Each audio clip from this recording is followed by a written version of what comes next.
நீங்க ஒருத்தர் மீது அளவுக்கு அதிகமான அன்பை கொட்டி கொட்டி கொடுத்துட்டே இருக்கீங்க. ஏன்? அவங்களுக்காக எவ்வளவு வேண்டுமென்றாலும் விட்டு கொடுத்து போயிட்டே இருக்கீங்க. ஆனா அவங்க கிட்ட இருந்து உங்களுக்கு அன்பு கிடைக்கிறதே இல்லை. ஏன்? உங்களை ஒரு பொருட்டாக கூட அவங்க நினைக்கிறதே இல்லை. உங்களை புறக்கணிச்சு போயிட்டே இருக்காங்களா? அப்போ நம்ம மனசுக்குள்ள என்ன தோணும் தெரியுமா? நாம அப்படி என்னதான் தப்பு பண்ணணும்? ஏன் அவங்க நம்மள கண்டுக்கிறதே இல்ல? நம்மள ஒரு செல்போன் சார்ஜர் மாதிரி யூஸ் பண்ணிட்டு ஏன் கழட்டி விட்டுட்டு போயிட்டே இருக்காங்க அப்படின்னு தோணும்.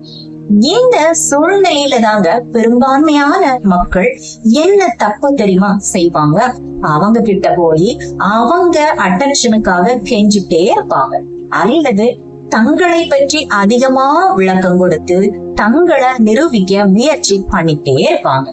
இன்றைக்கு நாம இந்த காணொலியில பார்க்க போற விஷயங்களை மட்டும் நீங்க முழுசா புரிஞ்சுட்டா, உங்களை வேண்டாம் அப்படின்னு விட்டுட்டு போனவங்க, உங்களை புறக்கணிச்சவங்க அத்தனை பேரும் ஐயோ நாம இவங்களை இப்படி நடத்திட்டோமே அப்படின்னு வருந்த வைக்கிற அப்படி ஒரு நேர்த்தியான சூழலை உண்டாக்கி தரும், சத்தமே இல்லாத அதிகாரத்தை பெற்று தரும் வேல்யூபிள் ஆப்சன்ஸ் அப்படிங்கிற உளவியல் தந்திரங்களை தாங்க பார்க்க போறோம்.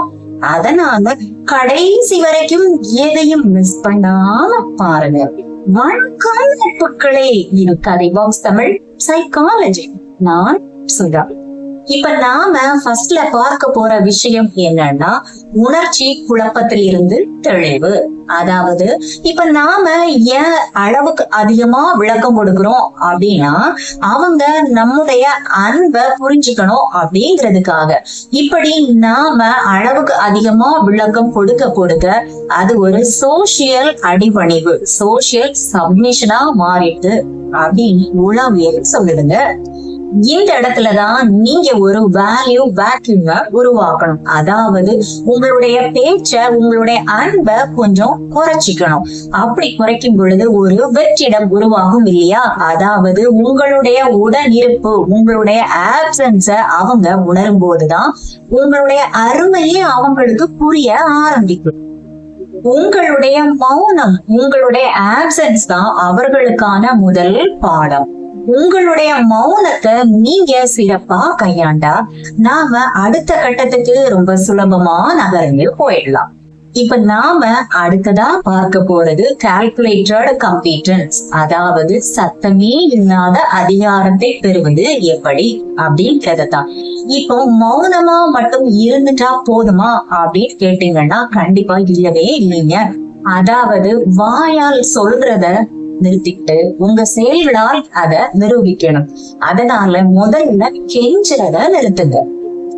உதாரணமா, இப்ப நீங்க ஒரு வேலையிலயோ அல்லது ஒரு திறமையிலேயோ நீங்க உங்க நேரத்தை செலவிட்டு உச்சத்தை நோக்கி நகரும் பொழுது இது அவர்களுக்கு ஒரு சைக்கலாஜிக்கல் ஷாக்க கொடுக்கும். அதனால மௌனம் அப்படிங்கிறது வெறும் அமைதி மட்டுமே கிடையாதுங்க. நீங்க உங்களுடைய அடுத்த இலக்கை நோக்கி நகர்வதற்கான ஒரு கால அவகாசம் அப்படிங்கிறத நீங்க புரிஞ்சுக்கணும். இந்த கால அவகாசத்தை நீங்க உங்களுடைய வளர்ச்சிக்கு பயன்படுத்தும் போது உங்களை விட்டுட்டு போனோம் அப்படின்னு நினைச்சவங்க உங்களை இழக்கிறதுக்கே பயந்து தயங்குவாங்க. இப்ப அடுத்ததா உங்களை புறக்கணிச்சவங்க, உங்களை அவமதிச்சவங்க உங்களை திரும்பி பார்க்கணும், உங்களை தேடி வரணும் அப்படின்னா உளவியல்ல ஒரு வழி இருக்குங்க. அததான் ஸ்ட்ராட்டஜிக் ஆப்சன்ஸ் அப்படின்னு சொல்லுவாங்க. உங்களுடைய அடுத்த கட்ட முன்னேற்றத்தை நோக்கி நீங்க நகரணும் அப்படின்னா இந்த யுக்தியை நீங்க கட்டாயம் பயன்படுத்தியே ஆகணுங்க. அதாவது உங்களுடைய எனர்ஜிய, உங்களுடைய உடன் இருப்ப ஒரு 72 மணி நேரம் அவங்க கிட்ட இருந்து நீங்க முழுமையா குறைச்சிக்கணும். அதாவது அவங்க கிட்ட இருந்து நீங்க முழுமையா விலகி இருக்கணும்.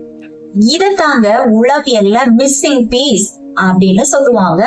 அதாவது இப்ப ஒரு புதிர் அல்லது விடுகதை இருக்கு அப்படின்னு வச்சுக்கோங்க.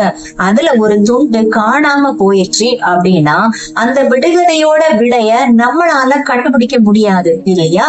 அது முழுமை பெறாது. இத போலதான் நீங்க உங்களுடைய ஆப்சன்ஸ் மூலமா ஒரு வெற்றிடத்தை உருவாக்குனீங்க அப்படின்னா அவங்க அப்பதான் உங்களை பற்றியே நினைக்க ஆரம்பிப்பாங்க, உங்களை புரிஞ்சிக்க முயற்சி செய்வாங்க.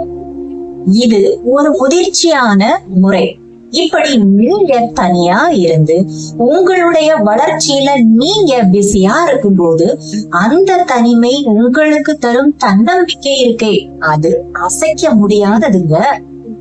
இந்த தன்னம்பிக்கை தான் உங்களை அடுத்த கட்டத்திற்கான எல்லைகளுக்குள் கொண்டு செல்லுங்க.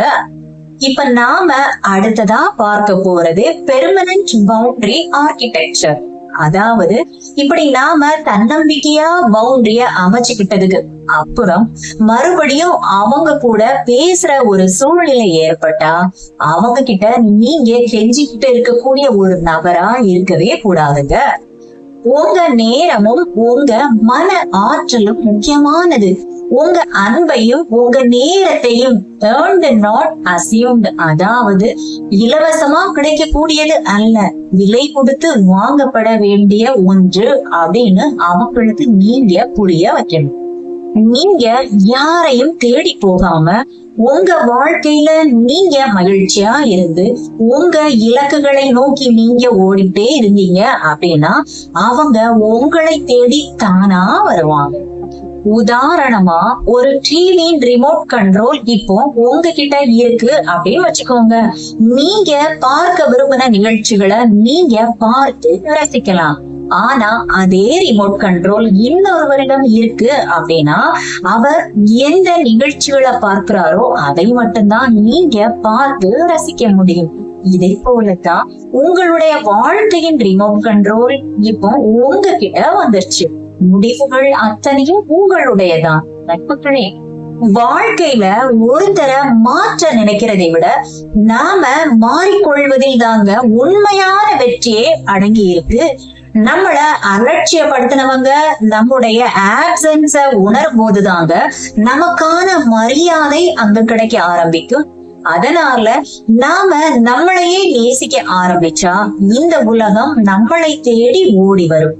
இந்த சிந்தனை உங்களுக்கு எல்லாம் பிடிச்சிருந்துச்சுன்னா லைக் பண்ணுங்க. உங்களுடைய கருத்துக்களை கமெண்ட் பாக்ஸ்ல தெரியப்படுத்துங்க. உங்களுடைய சப்போர்ட் தான் எனக்கு மிகப்பெரிய மோட்டிவேஷன். இதை போல தொடர்ந்து வரணும்னா கதை பாக்ஸ் தமிழ் சேனலை சப்ஸ்கிரைப் பண்ணிக்கோங்க. மீண்டும் உங்கள் எல்லோரையும் இன்னொரு காணொலியில வந்து சந்திக்கிறேன். Until then, Sudha. Thank you.